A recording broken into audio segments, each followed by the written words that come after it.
जय गुरुदेव दोस्तों। संत शिरोमणि बाबा रविदास जी ने कमाली को किस तरह से चमत्कार दिखाया उसके बारे में वर्णन करते हैं। कुछ समय के बाद घूमते घूमते कबीरदास जी बाबा रविदास जी की कुटिया पर पहुँचे।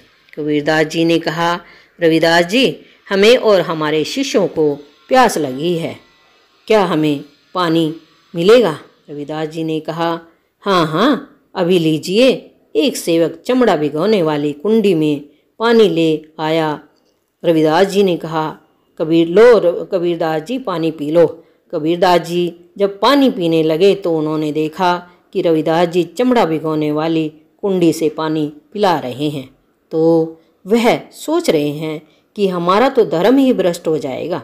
रविदास जी कहा, कबीर जी कहने लगे, आप इस पानी को इस मंडल में भर दो, हम आगे जाकर पी लेंगे। रविदास जी ने कहा, जैसी आपकी इच्छा। कबीरदास जी ने आगे जाकर पानी जमीन पर डाल दिया और घर जा पहुँचे। घर जाकर अपनी बेटी को पानी पिलाने के लिए कहा। कबीरदास जी बेटी ने कहा, आप बापू, गुरु जी ने हमारे लिए कुछ भेजा। कबीर जी ने कहा, बेटी, हमें प्यासे चले आए। बेटी ने कहा, क्यों? कबीर जी ने कहा, हमें चलते चलते प्यास लगी तो हम वहाँ चले गए तो सोचा था कि पानी मिलेगा पीने को, तो उन्होंने चमड़ा भिगोने वाली कटौती से पानी दे दिया। फिर क्या हुआ बापू? बेटी कमाली ने कहा। कबीर जी ने कहा, होना क्या था बेटी, पानी को हमने कमंडल में ले लिया और रास्ते में ही फेंक दिया। बेटी कमाली ने कहा, कहाँ है कमंडल बापू?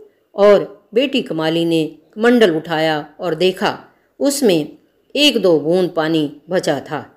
कमाली के वह बूंद आराम से अपने हाथ की हथेली पर लिया और बड़े प्यार के साथ ग्रहण कर लिया।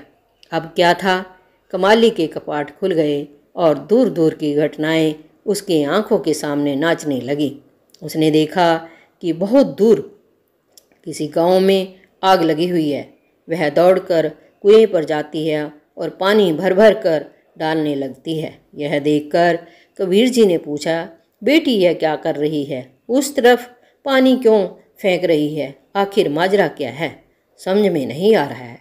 मुल्तान शहर में आग लग गई थी बापू, उसे बुझा रही थी। ये क्या कह रही है बेटी? मुल्तान शहर में आग लगी है, तूने देख भी ली? कमाली ने कहा, हाँ बापू, पर यह कैसे हो सकता है? कहीं तेरा दिमाग तो नहीं चल गया? कमाली ने जवाब दिया, मैं सच कह रही हूँ बापू, वहाँ आग लगी थी पर अब बुझ गई है। कबीरदास जी ने एक चेले को मुल्तान शहर जाने के लिए पता लगाने के लिए कहा, और सच कह रही है या झूठ? मुल्तान शहर से एक व्यक्ति आकर कमाली से कहता है कि तुम्हारे घर में आग लगी है और तुम्हारा पति आग में जल गया है। कमाली ने कहा, घबराओ मत, अब सब ठीक हो चुका है, आग बुझ चुकी है। कबीरदास जी ने पूछा, ये सब कैसे पता चला बेटी? पहले तो तुम ऐसी नहीं थी। कमाली ने कहा, ये सब रविदास जी महाराज के प्रसाद का प्रताप है बापू, उसी की वजह से हुआ है ये चमत्कार, जो आग बुझ गई। कबीरदास जी ने कहा, वो कैसे? कमाली ने कहा, वो जो आप कटौती का जल लेकर आए थे उसी को पीने से, लेकिन वो तो मैंने फेंक दिया था। कबीर जी ने कहा, नहीं बापू। कमाली ने कहा, उसमें 3-4 बूंद बची थी, वही मैंने पी ली थी। कबीर जी ने कहा, हो मुझसे ये कितनी बड़ी भूल हो गई। खैर, तू इन्हें भोजन करा, मैं अभी आया। यह कहकर कबीरदास जी दौड़े दौड़े रविदास जी के पास गिरते पड़ते पहुँचे और कहा, रविदास जी, मुझे जल पिलाओ। रविदास जी, मुझे जल पिलाओ। रविदास जी ने कहा, आप रुकिए, मैं जल लेकर आता हूँ। अब तो जल एक घड़े में जल लेकर पिलाने लगे तो कबीर जी ने कहा, नहीं, कटौती वाला जल पिलाओ। रविदास जी ने एक दोहा सुनाया, पिंड भरा रविदास का और पिंड सब खाली, जिस जल को तुम ढूंढते उसको पी गई कमाली। रविदास जी ने कहा, सोचा मत।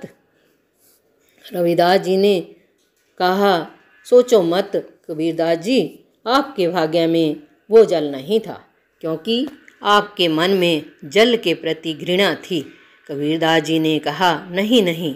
रविदास जी ने कहा, यही बात थी। कबीरदास जी ने क्षमा मांगी और कहा कि आपने मेरी आंखें खोल दी, आप महान हो। रविदास जी ने कहा, महान मैं नहीं, महान तो वह है मेरा मालिक सतगुरु, जिसने हम सबको बनाया है। इसलिए आपने अपने मन को साफ करो और मोह माया को छोड़कर सतगुरु का नाम जपो और किसी की हालत को देखकर उसके गुणों का आकलन मत करो। कबीरदास जी ने कहा कि आज से ऐसा ही होगा। रविदास जी ने कहा, बोलो सतनाम और अब आओ बाकी का जीवन मालिक की भक्ति में लगाओ। कबीरदास जी रविदास जी से आज्ञा लेकर घर चले गए। जय गुरुदेव। दोस्तों, वीडियो अच्छी लगी तो लाइक करिए, शेयर करिए, सब्सक्राइब करिए, कमेंट करिए और बेल आइकन को हिट करिए। धन्यवाद।